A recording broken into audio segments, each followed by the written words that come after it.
Yeah, or Boston fans. Manny Machado just last year. Yeah, Jeez. Yeah, have a clue, people. You live in the real world now. You live in a world where you have to not, treat people like crap to get through your day. Sorry, the world caught up with you. Exactly. Oh, things are changing. Things are changing. It's like Archie Bunker from All in the Family. All in the Family. Thank you, God. Last night I was watching. It was 2020 did a special on. Hey there, Jefferson. 2020 did a special on. 2020 did a special on summer blockbusters, and I think because ABC is Disney, and they really just want to promote that Han Solo film, which is getting kind of mixed bad reviews. Another filler movie. But they did a lot of time on Animal House. They did a lot of time on Coming to America. But Animal House, then they had all the people, the actors today being interviewed, whatever. And I just watched it recently, and I'm just shocked. I'm shocked in the word, but there's so much of Animal House that is so bad that it just offends your sensibilities in terms of things that they did and what happens. And I'm watching this special last night. I'm like, are they going to mention the fact that this really? And so sure enough, they go and say, well, a lot of the movie today it happened before we were woke. They made a point to say before we were woke. So I was like, yeah, I'll say. I mean, they've even made films like that brought attention just mindless racism and American History X, great example of it. A brutally racist film, but at the same time had a point.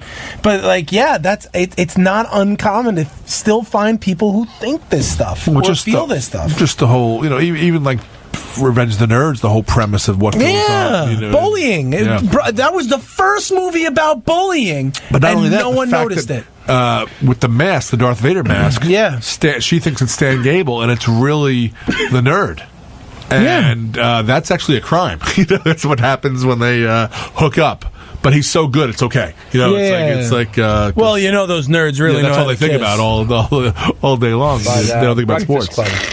Breakfast Club, right, with the selling Sam's. Yeah, exactly. The guy was a bully. There's a rumor about Breakfast Club. It could have all been in the crazy. I was thinking of. What was I thinking of?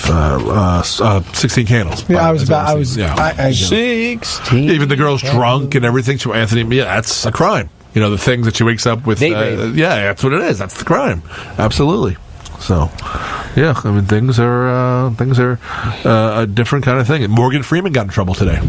For what? He's always. I mean, I've heard stories about him going back decades. Really? Hey, yeah. I don't know how God can get in trouble. Get through the living or get through the dying. He's like Thanos. He can snap his fingers, half the people will die. Yeah.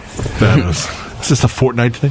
No. It's You didn't see Avengers? Yeah, I saw it. That was fantastic. Oh my God! If you hate... technically he's right too, because they had Thanos in there for a while. Yeah, even if you hate superhero movies, go watch Avengers: Infinity War. It's awesome. It's just a great flat-out film. It's great. See, speaking of bullying, this is the kind of stuff my kids love. That kind of stuff, and that's the kids we beat up. I'm just like, it's a weird kind of thing. 516-572-7440, 516-572-7440. That's the number to call. Would love to hear what's on your mind in the world. We've run the gamut tonight. I think we've been all over the place. We have not even discussed the Mets, really. Or the Yankees. Or the Yankees. Yeah. So the Mets are 5-5 over the last 10 years. Still awful. Winning record. And Jose How is that Bautista possible? now. Joey Bats. Joey Bats, he's here! The savior! That's one of those, again, like Lou Amarillo with the Islanders, two desperate people coming together. The Mets have no right-handed hitting outfielder, which is so odd, because usually right-handed hitting outfielders are a dime a dozen. The Mets just don't have them, so they go and get them. Unbeknownst to Jay Bruce, is like, say, what? How? Who? What do we do here? I wasn't expecting that. And Familia comes in. The number one thing is you have to win Syndergaard and DeGrom starts. When they pitch, you have to win those starts. So last night when you're walking a tightrope with a 1-0 lead, and everyone holds it down, and you go to Familia in the 9th inning, and he blows it. He just He's becoming Benitez now. He's like, he was good in the beginning. Incendiary, he just lights them up, and Conforto made a great throw at home, and they still just lots of hits, and I don't know. Gesellman and Lugo are pitching well. Do you make Gesellman a closer? I mean, Gesellman wants to be a starter, but do you make him a closer? AJ Ramos is not affected whatsoever because he's always been a closer, and now he's in the 7th inning, and he's just like whatever, and he's up in the strike zone. Can the Mets stop signing guys with the initials JB? Jay Bruce, Jason Bay. Jason Bay. I've always said about the Jay. Oh my God. Yeah. And then the Yankees are 5-5. 12-10 last night. They're gonna score runs, but they need pitching. They need pitching to help them out. They're gonna score runs. We know that about this team. We know all too well about this team. They had guys. Even Walker almost hit a home run last night. But it's just if CC's not going to cooperate, things. Severino's going to be fine. You see Severino's car commercials? I haven't. No. Yeah, I have. They started at the end of the last year. They get horrible. Severino and you get DeGrom because they're pitchers who really aren't making a lot of money. So they get their agent and they say, "Hey, do a local car commercial. You'll make some money, whatever." And they're just horrible. They're so bad. They're bad. Yeah. They're really, really bad. Well, Severino, God bless his heart, but because I love him, but barely speaks English. I know. Oh my God! Yeah. I mean, there's not even a little jut in his jet. It almost seems like it's dubbed. That's how bad the commercial is. It almost seems like a practical joke. That's how poor he speaks English, right. and it's not offense to him. He never tried to speak English till he came here, so it's just hysterical. DeGrom has no excuse. Why does he suck in the commercial? Now we hear that Greg Bird's coming back this week, right? Yes, Saturday. Yeah, you know what? I'm tired of hearing about it. Yes. I say put him in AAA, leave him there until Tyler Austin cools off. I think Boomer said that too. Yeah, I don't think he has a spot here. I think he has to earn it back. He has to earn it back. It's nonsense. Don't give him back his job. He doesn't deserve it. He's been hurt. Who's been playing first? Tyler Austin and Austin. And sometimes Andujar. Okay. It's been a circle. Kind of, and I'm fine with it. I like it because it keeps them all playing different positions. But they'll probably send Tyler Austin down, right? Yeah, because he's the only one who has options. I mean, Bird, there's a reason the Yankees have kept him around because he's got this prodigious power, right? Apparently, exactly. But you've got, look who's off the Yankees. It's like you got your Sanchez, who just set a record for most home runs by the 100th game or whatever it was. You got Judge, you got Stanton. Home runs are not. You got Didi didn't have a hit in 100 at bats or some crazy He's stuff. He's in a Judge slump. Yeah, and Austin Powers. So you're looking at. It's the Yankees don't need any more power. They need pitching is what, and they need the bullpen to do well. And Betances is not doing well. They're not. He figures it out for 3 or 4 games, and then he falls apart at the seams. Boone needs to stop pitching him at more than 1 inning. It's not just a 1 inning though. It's using him in any critical situation. You know what's? I think that's put Boone and the Yankees at a disadvantage. They got out to such a great lead, great start with all the winning streaks, whatever, that now he really thinks he's playing with house money, that he doesn't nothing is a molehill, nothing's a mountain, everything's where he's it's okay, it's a learning experience. It's like but you put a lot of those together and all of a sudden you're not a winning team anymore. I know you got you're 20 games over 500, so you don't care, but these things are big things. These are big symptoms you have to address here, Aaron, before they become huge mountains. You're just like, oh no, it's a learning experience. Okay, we'll get him next time. I'm not worried. Stats mean nothing. Blah blah blah. Because you're up by 20 games. Yeah, what happened with Roldis Chapman last year when he went into a huge slump? What did Girardi do? He took him out of the closing role. Right. He didn't have that role. And then how long did it take us to re-accept him back? And he's using him. How many games has he pitched this year? Yeah, he's going to be exhausted. He's going to be exhausted. I'm very scared. I'm very scared for him. He's doing what to him right now what the Cubs did to him in 2016. Did. Yeah, it's making me nervous, honestly. Yeah, you're right. Absolutely right.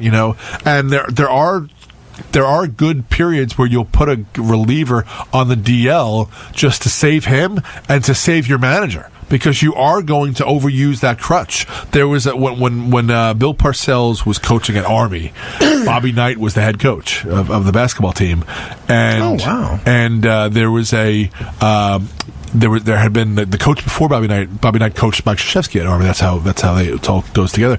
But the coach who was the coach before Bobby Knight at Army, who coached they had that famous 1972 Olympic game where the Americans got jobbed a million times in the final, the bronze medal, and they had to replay the final play. The center for that Army team was hurt, and he was the center for that Olympic team. He was the center for the Army team, and the coach of the Army told Bobby Knight and told Bill Parcells, when a guy's injured, you don't have that guy. So instead of saying, we'd be doing well if we only had that guy, you don't have that guy. He's not here. Stop mentioning that guy. He's gone. An injured player is gone. And that's kind of what they have to do with Chapman. Put him on the DL perfectly just to get some time off, 10 days, whatever they do nowadays, and just let it happen. This way Aaron Boone's not using him, and this way he gets to rest himself for 10 days, and you can get, because this Yankee team's going to be in the postseason. You have to have this team be ready for the postseason. So I didn't know that Bill Parcells was a courtesy consultant for the Browns. Now? That's what it says, according to Wikipedia. A courtesy consultant? But guys like this do this all the time. Bill Polian did it for, I want to say, who did he do it for after the Colts gig?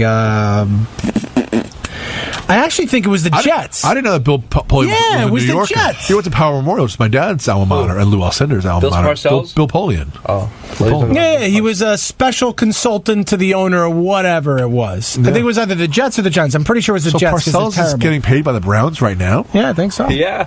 That's interesting. For the last 4 years. But all-time great GMs do this all the time. I mean, now in this day and age, now that consultant is a thing. He was actually only a GM for 3 years, for 4 seasons. Who? Bill Polian? Parcells.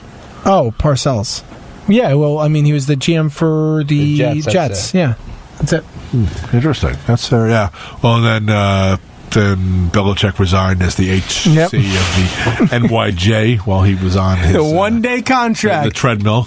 I still remember being on the Meadowbrook Parkway driving when they get broke in live. Like, what happened now? Yeah, that's an odd kind of weird thing. All right, I'm going to start the closing music right now. All right, Cameron Bonagora with Let's go Vegas. When does it start? Monday. Wow, what a long break. Yeah, it's a little much, but yeah. Wow. Nick Orenberger. I am sticking with my basketball picks. I'm calling the Cavs and Warriors again. I don't care what the series look like at the moment. I still think LeBron will get there. All right, Mark Tchaikovsky. The New York Islanders have swept the season series this year against the Vegas Golden Knights. Great, that'll help. That 250 gets on the subway, or 275. I'm Chris Muldoon. Don't forget, Sunday afternoon, 3 p.m., Piano Man moves to, so you'll want to tune in Sunday, 3 p.m. right here at 93. Bruce and Billy are back. They come together. I follow Kim again. Stay tuned for Riley and FM Punk. Twitter.com/SportsTalk903. Listen to us next Thursday, 9 p.m. to 11 p.m. Everybody, sing the airways. Thanks for lending us your ears.